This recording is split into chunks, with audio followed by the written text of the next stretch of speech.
তালিকা থেকে তারা বাদ পড়ে যাবেন। আচ্ছা, এখানে আরেকটা বিষয়, আমার ব্যাপারে একটা অভিযোগ তারা আনার চেষ্টা করেছে। ঢাকা বিশ্ববিদ্যালয় ক্লাবে ভোট গণনার সময় প্রবেশ করা।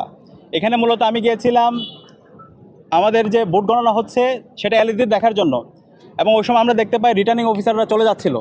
তো ওইটা অভিযোগ জানানোর জন্য গিয়েছি, কেন তারা চলে যাচ্ছে, এর বাইরে অন্য কিছু না। আমি গিয়ে জাস্ট ওইখানে যিনি ম্যাম আছে ওনাকে জানিয়েছি যে আমরা বের হয়ে চলে আসি। একই সাথে আশেপাশে যারা প্রার্থীরা ছিল তারাও ঢুকেছিল, অন্যান্য দলের যারা প্রার্থীরা আছে।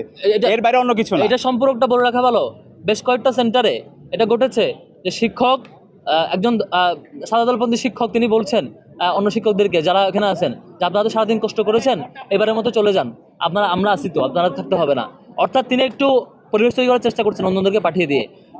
এরকম যখন ঘটনা ঘটেছে তখন আমরা সবাই মিলে কনসার্ন ছিলাম যে সব শিক্ষকরা আছে কিনা করা। প্রত্যেক জায়গায় হয়তো আমরা পুলিশদেরকে ফোন দিয়ে চেক করা, জিজ্ঞেস করা আছে কিনা, সাংবাদিককে ফোন দিয়ে চেক করা। যেখানে সাংবাদিকরা পুলিশদেরকে ফোনে পাওয়া যাচ্ছে না, সেখানে সাদিক ভাই সর্বোচ্চ 1 মিনিটের জন্য থেকে এটা কনসার্ন জানিয়ে চলে আসছেন, সেটাকে ইস্যু করছেন।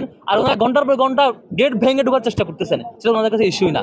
আর বিসি স্যারের সামনে টেবিলের চাপড়ে হুমকি দিয়ে কথা বলতেছেন, এটা ইস্যু না। শিক্ষকদেরকে হুমকি দিয়ে এক প্রকার মনে হচ্ছে ব্যালট বক্স চিন্তা করে মনে হয় রেজাল্ট ওনারা দিয়ে দিতে যাচ্ছেন। এরকম অ্যাপ্রোচ ওনাদের কাছে প্রবলেমেটিক না।